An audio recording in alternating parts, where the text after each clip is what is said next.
Dit is so 'n heerlike voorreg om saam met julle in die huis van die Here te wees. Ons is hier om die opgestane Here Jesus te vier. Ons is ook hier om mekaar se geselskap te geniet en vir mekaar om te gee en vir mekaar te bid. En daarom wil ek ook graag vra dat julle bietjie na mekaar sal draai en mekaar vriendelik sal groet met die woorde: hy het waarlik opgestaan.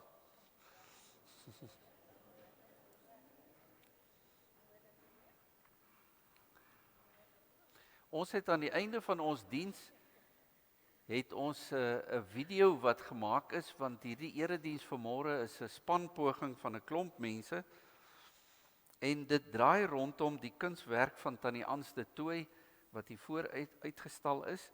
Dit begin in die tuin van Getsemane met die disippels wat slaap en dan kry ons Petrus se verloning van Jesus toe die haan gekraai het, dan die hoëpriester se slaaf wat vir Jesus klap en sê maar hoe antwoord hy dan nou die hoëpriester so? En dan is Jesus voor Pilatus, Jesus wat die kruis dra, uiteindelik word hy gekruisig en dan het ons die leë graf aan hierdie kant toe die vroue die oggend daar kom en een van die verskynings van Jesus en die laaste een is dalk die belangrikste een. En hy het vir hulle gesê, gaan die hele wêreld in en verkondig die evangelie aan die ganse mensdom. Markus 16 vers 15. So ons erediens gaan ook hier rond draai. Die kunswerk is deur Tannie Ans de Tooy gedoen. Sy is 89 met oom Peer se hulp, ook 89. En dan is die foto's geneem deur Annemarie van Rensburg en Elise de Tooy die Kerstonele. Die voordrag is opgeneem en Tannie Ans gaan 'n gedig opsê van Maria Elisabeth Eybers en Fred Skeepers die opstanding van W.E.G. Lou. En die klankopname is gedoen deur Christian Stoop, die koördinering deur Annemarie van Rensburg, die skyfies deur Helene Pretorius, wat ook spesiaal met Rina Higo in kontak was, dat ons haar stem kon gebruik vir die Onse Vader gebed wat gesing word. En daarvoor sê ons baie dankie. En dan die byklanke wat van die internet afgeneem is. Die klankversorging en die video is deur Christian Stoop gedoen. Maar ons gaan eers die erediens doen voordat ons die video gaan wys. En ek wil voordat ons met die erediens begin vir julle 'n klein videoetjie wys wat nogal aangrypend is, want Psalm 8 het ook gesê dat die suigelinge, die kinders, sal sing en bly wees oor die Here Jesus. So kom ons luister met eerbied na hierdie klein dogtertjie.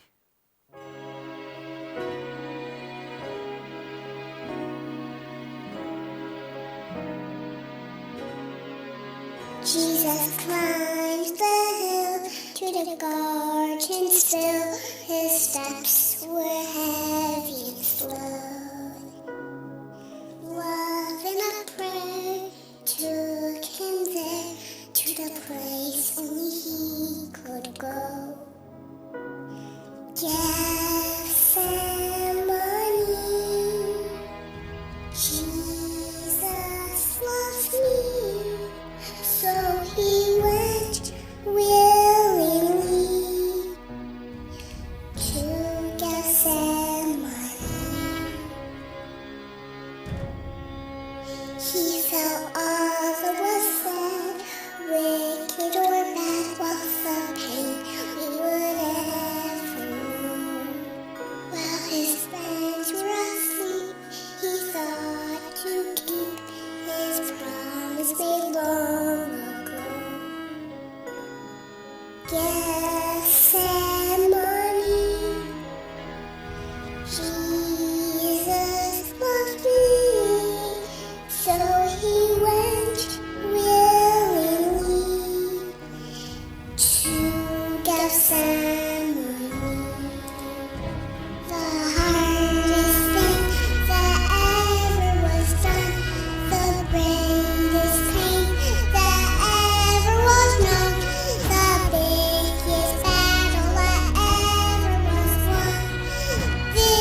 Ek kyk op na die berge. Waar sal my hulp vandaan kom? My hulp is van die Here wat die hemel en die aarde gemaak het. Amen. Liewe gemeente, met groot vreugde weet ons dat die opgestane Here die koning is wat regeer oor die wêreld en ook oor ons harte. En hy laat ons nie alleen nie, hy is by ons deur sy Heilige Gees. Mag elkeen van julle saam met my hierdie dag vreugdevol geniet as die dag wat die oorwinning is wat die wêreld verander het. Ons gaan nou 3 liedere saam sing. Die eerste is lied 404 vers 1 en 2, dan 414 vers 1 en 2 en 417 vers 1 en 2. Kom ons staan, dan sing ons hierdie 3 liedere.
Kom ons maak ons oë toe, dan bid ons saam. Heilige Gees, in die môre kom vra ek vir u vrede. Wys my baie duidelik wat u wil in elke situasie is. Seën asseblief my optrede teenoor almal met wie ek vandag te doen sal kry. Leer my om met u vrede in my uiterlike kalmte te behou, al loop my frustrasies hoe hoog. Maak my regverdig in alles wat ek doen, gedagtig aan u hoë reg. Maak my geduldig en sensitief teenoor ander, omdat u so geduldig en genadig met my is.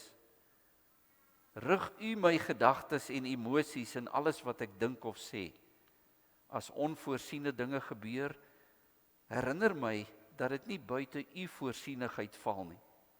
As ek magteloos voel in 'n vasgeloopte situasie, laat my by u wysheid en uitkoms soek. Gee my 'n styl van begrip en deernis, sodat ek niemand verleë of verbitter sal laat voel nie.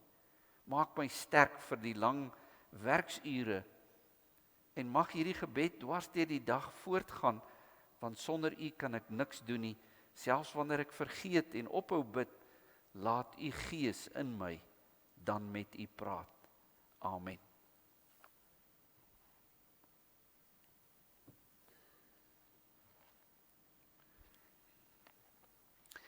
Ek gaan nou 2 gedeeltes uit die skrif saam met u lees, en die eerste kom uit Markus se einde.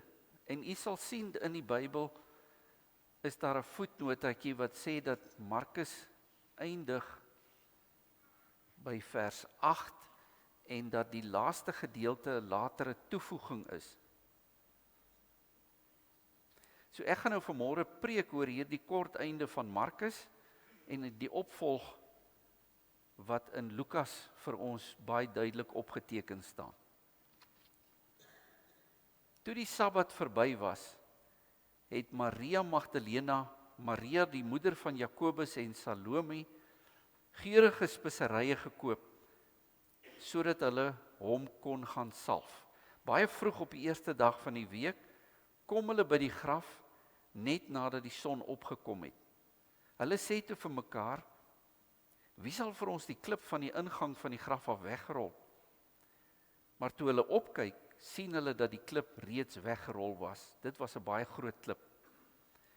Toe hulle die graf binne gaan, het hulle 'n jong man met 'n lang wit stola om aan die regterkant sien sit.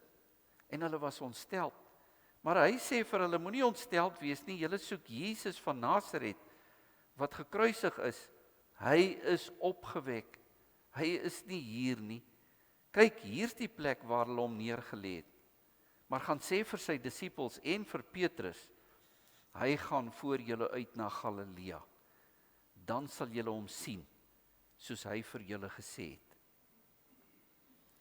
Hulle het uitgegaan en van die graf af weggehardloop, want bewing en verbuistering het hulle beetgepak.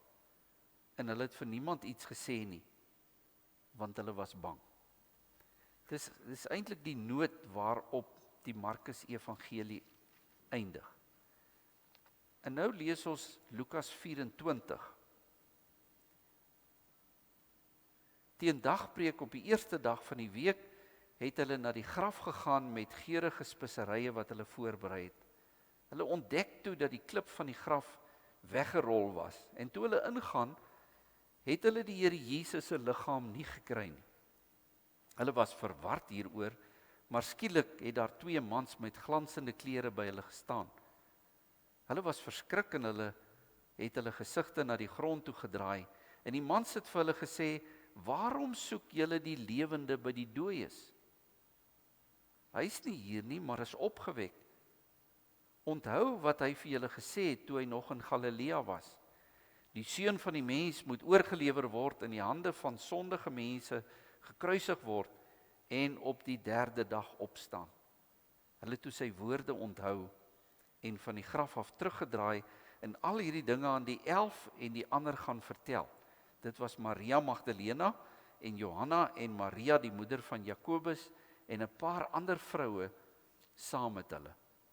Hulle het hierdie dinge aan die apostels vertel, maar vir die apostels het hierdie woorde na leepraatjies geklink. En hulle het die vroue nie geglo nie. Petrus egter het opgestaan en na die graf gehardloop. Toe hy vooroor buig, sien hy net die linne doeke. En hy het teruggegaan huis toe vol verwondering oor wat gebeur het. En dan is dit Jesus se verskyning op die pad na Emmaus aan Kleopas en waarskynlik sy vrou wat saam met hom was. Ek gaan nie daardie gedeelte lees nie, maar julle ken die gedeelte hoe hy met hulle gestap het en die skrifte vir hulle uitgelê het en hulle sê, was ons harte nie brandend in ons toe hy met ons langs die pad gepraat en die skrifte vir ons uitgelê het nie. Maar dan is die 11 disippels en die ander bymekaar. Terwyl hulle nog besig was om hierdie dinge te praat, staan hy self tussen hulle en sê vir hulle, vrede vir julle. Verskrik en beangs het hulle gedink dat hulle 'n gees sien. Maar hy sê vir hulle, waarom is julle ontstel? Waarom kom daar twyfel in julle harte op? Kyk na my hande en my voete. Dit is ek self. Vat aan my. En kyk, 'n gees het nie vleis en bene soos julle sien dat ek het nie. Nadat hy dit gesê het, wys hy hulle sy hande en voete. Omdat hulle dit van vreugde steeds nie kon glo nie en verbaas was, sê hy vir hulle, het julle iets te eet hier? En hulle het vir hom 'n stuk geroosterde vis gegee, en hy het dit geneem en dit voor hulle geëet. Daarna het hy vir hulle gesê, dit was my woorde wat ek tot julle gerig het, toe ek nog saam met julle was, dat alles wat in die wet van Moses en die profete en die psalms oor my geskryf is, vervul moet word. Daarop het hy hulle verstand daarvoor geopen om die skrifte te verstaan. En vir hulle gesê, so staan daar geskryf, dat die Christus moet ly en op die 3de dag uit die dood opstaan, en dat in sy naam bekering tot die vergewing van sondes aan alle nasies verkondig moet word. Julle moet by Jerusalem begin en getuies van hierdie dinge wees, en kyk, ek sal die belofte van my Vader na julle stuur. Maar bly julle in die stad, totdat julle met krag uit die hoogte toegerus is.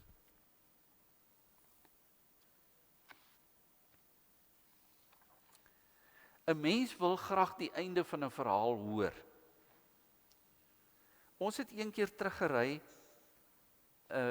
ons het 'n tyddeel daar by Mabula gehad, en op die pad terug was daar 'n padverlegging, hulle was besig om in die snelweg te werk. En die karre het druk gestaan, maar hulle het met 'n redelike spoed gery. En by hierdie verlegging het daar 'n voertuig aan die linkerkant, 'n bakkie, skielik net die pad byster geraak. En hy is daar deur die verlegging, en die bakkie het so in die lug getol, en terwyl die voertuig so deur die lug tol, toe sien ek en Petro 'n kind wat deur die lug trek. En julle sal nou nie dink, ons moes aanry, want daar het mense gestop, en ons kon nie die verkeer keer nie. Maar net hierdie gedagte, wat in jou brein gelaat is van, hoe gaan hierdie verhaal eindig? Ons het baie daaroor gepraat en baie gewonder. Markus se einde laat 'n mens wonder. Want hy eindig eintlik net met 'n want. Want hulle het weggehardloop en hulle het vir niemand iets gesê nie, want hulle was bang. Nou Markus is die oudste van ons evangelies, die eerste een wat op skrif gestel is, en dit eindig vreemd. En waarskynlik het daar van die oorspronklike dokument 'n stuk afgebreek. Daar's later 'n stuk bygevoeg, maar julle sal in die Bybel dit sien, daai laaste paar verse wat bygevoeg is. So die vroue sien die leë graf, hulle sien die engel, maar hulle sien nie vir Jesus nie, en hulle hardloop weg, omdat hulle vir niemand daarvan wil sê nie. Hulle is bang. En dan skryf Lukas sy evangelie. Lukas sy evangelie is waarskynlik 20 jaar na Markus geskryf. En Lukas sê vir Theophilus, jy het die evangelie gehoor? Ek het weer gaan ondersoek instel. Ek het noukeurig gaan ondersoek instel.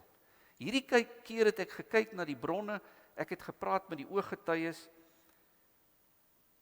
en ons ken die stomp afsluiting van Markus, hy sê dit nou nie so nie, maar nou het ek neergeskryf, wat julle as betroubaar kan aanvaar. So eintlik moet Lukas 24 gesien word, as 'n soort van 'n slot wat Lukas skryf op die evangelie van Markus. En waarmee begin hy? Hy begin om die verskynings van Jesus te vertel. Hy vertel hoe Jesus aan 2 Emmausgangers verskyn het. En hulle was eintlik so teleurgestel oor die gebeure in Jerusalem. Hulle het soveel hoop gehad vir wat voorlê, en skielik daar sterf Jesus aan die kruis, en daarmee sterf hulle hoop en hulle drome. En dan weet julle, as hy saam met hulle ingaan in die huis en hy breek die brood, dan kom hulle agter dis Jesus. En hy verdwyn uit hulle gesig, en hulle is so opgewonde, hulle hardloop in die nag terug, dis omtrent 11 kilometer, wat hulle hardloop terug na Jerusalem, om vir die ander te gaan vertel. En as hulle by die ander uitkom, nou kan julle gedink het, op die pad wat hulle gehardloop het, ek wonder wat gaan hulle sê, as ons vir hulle vertel, Jesus het opgestaan uit die dood. Dink julle sal glo? Maar ons weet, hy leef.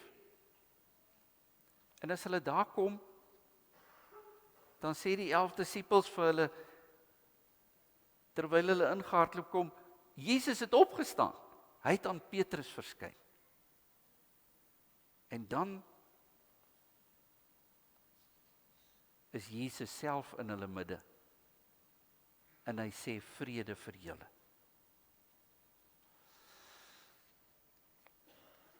Die verhaal wat vertel word, is eintlik 'n chaotiese verhaal. Want na Jesus se dood is almal mismoedig. En as Maria daar kom en sy vertel van hierdie vreemde ervaring wat sy gehad het, waar sy ingekyk het in die graf en daar's 'n jong man wat daar sit, en hy sê, maar Jesus is nie daar nie, hy het opgestaan, dan het sy haar boeglam geskrik. Ons moet eintlik sien dat die kerk nie die opstanding verwag het. Te midde daarvan, dat Jesus hoeveel keer vir hulle gesê het, maar hy gaan opstaan. Maar ons kan sê, ja, goed, kom ons begin by Maria Magdalena, sy is dalk so emosioneel gebonde aan Jesus, want hy het mos die duiwels uit haar uitgedryf. En dit mag so wees dat sy dalk gehallusineer het. Maar dan Petrus, die gerespekteerde onder die disippels. En dan kom die Emmausgangers. Jesus het opgestaan. Sien, die opstanding van Jesus het nou met te veel mense gebeur, op te veel plekke. En almal van hulle het waarskynlik ander emosionele belewennisse gehad. Later sal Lukas ook skryf in Handelinge, dat Jesus aan 500 mense verskyn het. Net wanneer hulle tot verhaal kom, is Jesus daar tussen hulle, en hy sê vrede vir julle. Met respek gesê, Die kerk het nie by die graf gaan sit en wag om te kyk hoe staan Jesus op uit die dood nie. Daar's te veel kere wat ons lees dat die disippels nie werklik verstaan het, alhoewel hy dit baie duidelik vir hulle gesê het nie. En Markus teken eintlik vir ons hierdie afsluiting van mismoedigheid en hooploosheid en almal wat uit mekaar uitspat. En daarom sien ons by die disippels as Jesus aan hulle verskyn, is hulle beangs en hulle is vol vrees. Maar Jesus sê, vrede vir julle. Wat kan ons glo oor die opstanding? Die eerste wat Lukas duidelik maak, is dat Jesus nie net verskyn het aan 'n klompie verskrikte vroue nie. Ek dink dis insiggewend dat Jesus eerste aan die vroue verskyn. Maar dis vir 'n ander dag, vir Vrouedag, dan vier ons dit. Maar Jesus is ook gesien deur gerespekteerde disippels, die hele 11 van hulle en almal wat by mekaar was, ook Kleopas en moontlik sy vrou. En die tweede wat Lukas vir ons baie duidelik maak oor die verskynings, is dat ons nie aan Jesus moet dink asof hy 'n spook is nie. Hierdie gedeeltetjie is baie kosbaar en julle moet dit weer gaan lees. Dit wil sê 'n siel sonder 'n liggaam. Dis 'n spook. Nou ek het as 'n kind baie spookstories gehoor, minder soos wat ek ouer geword het. Maar iemand het blykbaar vir die jongman gevra, kan jy met 'n spook praat? Toe sê hy, wel, sal die spook met my in die hardloop praat?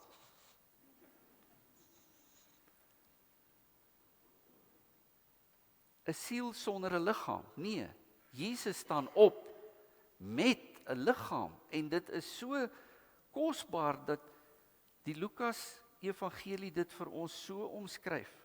Jy kon aan hom vat. Hy was tasbaar. Hy het die wonde van die kruisiging aan hom gehad. Nou sien, party mense reken maar ergens het iemand net 'n neefie van Jesus gekry en hom vervang in hiersy.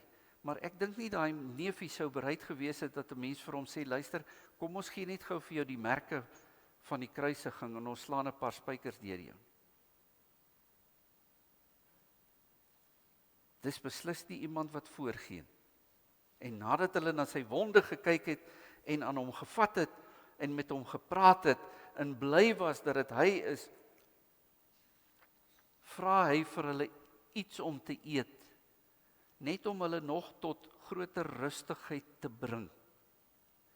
Nou ek gaan nie vanmôre verder daaroor praat oor die eet van Jesus en die vis nie, want dit kom ook later voor in die Johannes Evangelie, toe die disippels by die meer was.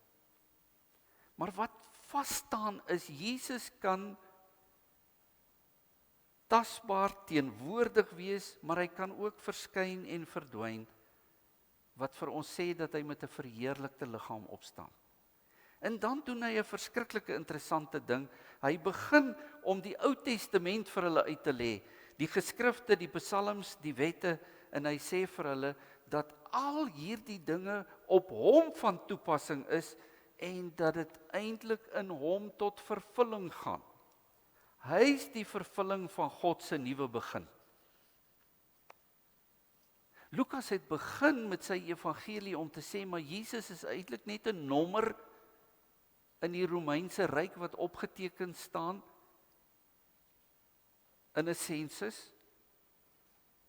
Maar waar eindig hy? Hy eindig deur vir ons te sê, hy's eintlik die sleutelfiguur in die geskiedenis van God. En as jy sy verstaan wil, sy verhaal wil verstaan, moet jy ver teruggaan, want hy is die vervulling van alles. God het met 'n nuwe begin toe hy vir Abraham geroep het. En wat het hy daar vir Abraham gesê? Hy het gesê, in jou sal almal geseën wees. Jesus is uiteindelik die vervulling daarvan, die hoogtepunt daarvan, dat almal van ons seën kry, deur wat met Jesus gebeur. Wil jy verstaan wat aangaan? Dan moet jy erns maak met die verhaal van Jesus. Want hy gaan ons uitstuur om hierdie boodskap aan mense te verkondig. In hierdie lewe veral en in die lewe van Jesus het God op 'n manier aan ons sigbaar geword wat ons op geen ander manier kan verstaan nie. En dit het 'n baie lang aanloop. Dit begin in die Ou Testament. En ons weet dat God 'n wêreld geskep het en hierdie wêreld wat hy geskep het is perfek, volmaak, mooi geskape. En dan het hy die mens geskape en ons weet daar dinge skeef geloop toe die sonde in hierdie lewe ingekom het en God het besluit hy begin met een man weer 'n nuwe pad loop met Abraham. Uiteindelik in Jesus vervul hy die pad waarmee hy begin het. Geleerdes reken. Daar's net een manier om sin te maak van ons bestaan en dit is deur verhale, deur stories. As iemand vir jou vra wie is jy, dan gaan jy 'n verhaal vertel. Waar jy gebore is, hoe jy groot geword het, waar jy gewoon het, waar jy gewerk het. As jy my wil verstaan, moet jy my storie ken. Iemand het ook gesê, jy kan nie iemand lief hê as jy nie eers sy verhaal ken. So ons moet tyd maak om na mekaar se verhale te luister. Maar wat is ons rol dan nou? Hier's 'n verskriklike belangrike ding wat gebeur wanneer Jesus daar tussen sy disippels staan en sê vrede vir julle. Dit is die groet van die kerk. Vrede vir julle. En ons mag nooit uit hierdie groet uitklim nie. Dis hoe ons die manier waarop ons mense tegemoet gaan. Vrede vir julle. Dis so 'n kosbare woord, daardie shalom, wat in die vrede sit. Maar ons moet nou amper sien, hierdie chaos wat hier bestaan het na die opstanding van Jesus, en die vrede wat Jesus bring, is kosbaar. Hulle is saam opgewonde, hulle is bly, hulle is onseker, en dan kom hulle tot rus, en hulle eet saam. Dis die kerk. In die wêreld buitekant word jy ontstel. Hier kry jy vrede, want jy het met die opgestane Here te maak. Ons is almal nou deel van hierdie verhaal wat baie ver begin en voortgeskrywe word, want Lukas wil amper vir ons kom sê dis 'n vervolgverhaal. Ek gaan hierdie verhaal nou verder skryf en dit lê in Handelinge. Maar ek kan ook vanmôre saam met julle sê dat die Here hier na elkeen van ons se lewens kyk en sê, maar ek gaan hierdie verhaal nou verder skryf. En dis in jou lewe. Dis deur die werk van die Heilige Gees. En wat vir ons kosbaar is dat hierdie verhaal met 'n oplossing geëindig het, die opstanding van Jesus uit die dood. Dit is die opstanding vir die wêreld. Want ons glo en ons weet dat in elke moontlike vasgelooptheid, hoe groot daai vasgelooptheid ook al is, kan Jesus nuwe lewe bring. En daarom is ons die draers van hierdie hoop. Ons moet die wêreld inbring, hulle groet. En kyk net wat sê hy hier aan die einde vir ons. Julle moet mense tot bekering roep en aan hulle vergifnis gee. Nie almal se lewenspad is op die pad waar Jesus wil hê hulle moet wees. Dalk is daar mense wat u ken, wat naby aan u is, wat op 'n verkeerde pad is, dan is dit ons roeping en ons taak om daardie mense terug te bring, vir hulle te sê, maar kies weer God se draaiboek vir jou lewe.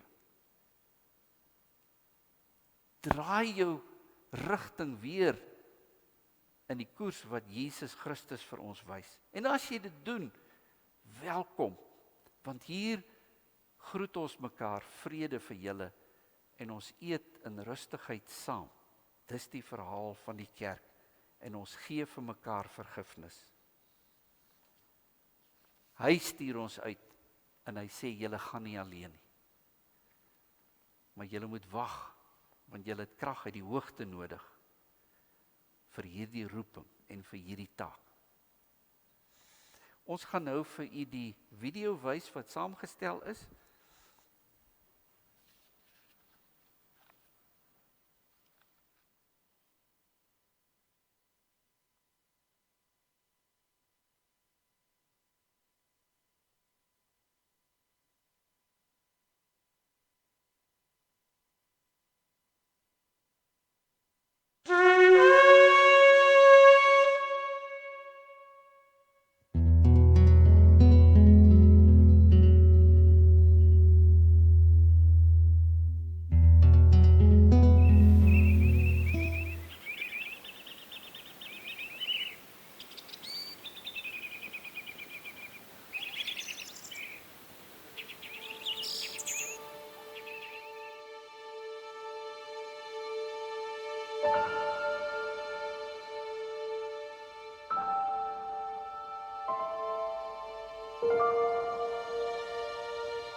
Maria, 'n engel het dit self gebring, die vreugdeboodskap.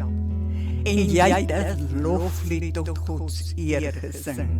Maria, nooi uit Nasaret. Maar toe Josef van jou wou skei, en bure agterdog jou pla, het jy geweet, eenmaal sou hy die hele wêreld skande dra. Toe jy soms met 'n glimlach langs jou liggaam stryk, die stilte instaar. Wis jy met hoeveel liefde en angs sou hy sy hellevaart aanvaar? Die nag daar in die stal, met geen een om in jou nood by jou te staan. Het jy geweet dat hy alleen Getsemane sou binnegaan? En toe volg hy die ooste kom, om nederig hulde te betoon. Wis jy dat die soldate hom as koning van sy volk sou kroon?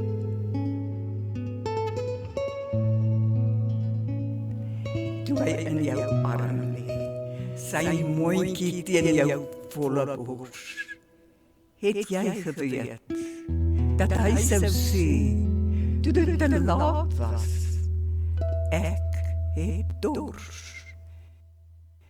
En toe alles verby was, en jy weet sy vriend Johannes huis toe gaan, Maria, vrou van smarte, het jy toe die boodskap goed verstaan?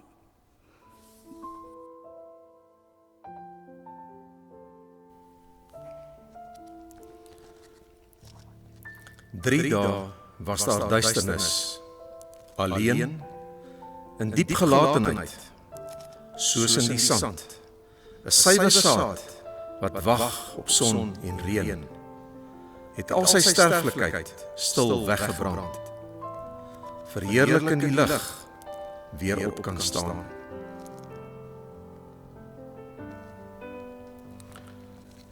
Die wagte kon na daardie gloed nie kyk.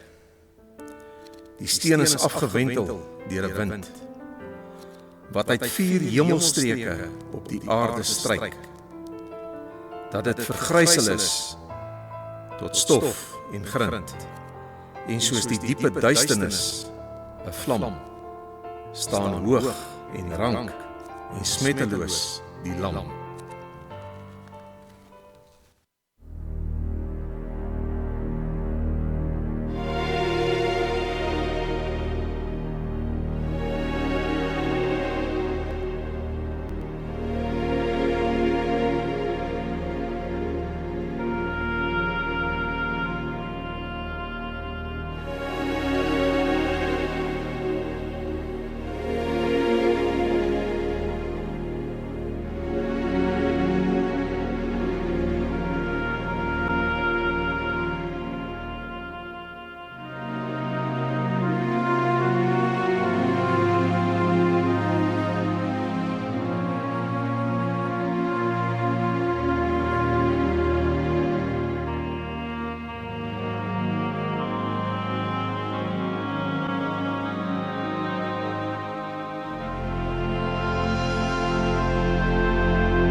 ja, mense, so 'n produksie uit ons gemeente uit. Kom ons gee vir die mense 'n groot handeklap daarvoor. Dis pragtig.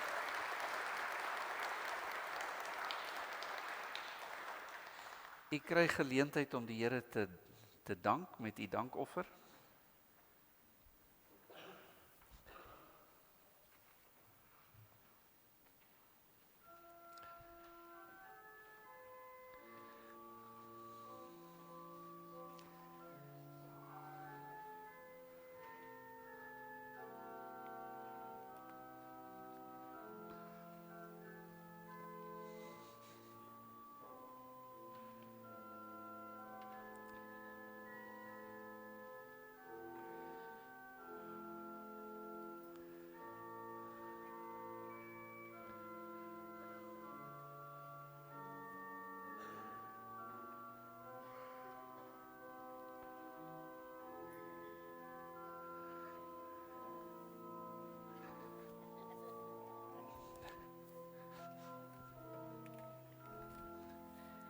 Het ons tee, is daar tee?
Mense, julle moet onthou, dis môre nog 'n vakansiedag.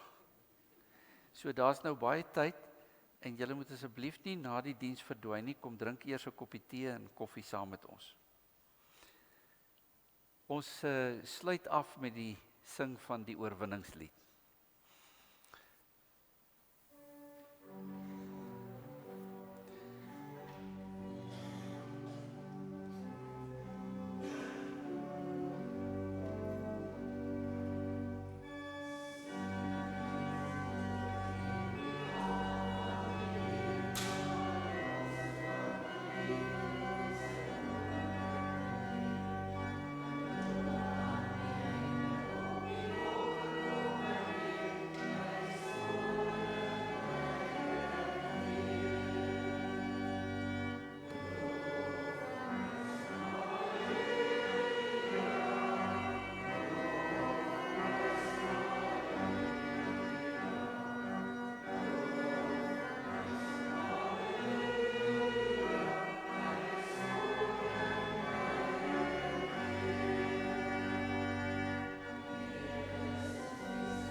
ding maak van almal wat verjaar in hierdie week, komende week. Ek sê Esmy verjaar vandag, so baie geluk met julle, dis wonderlik.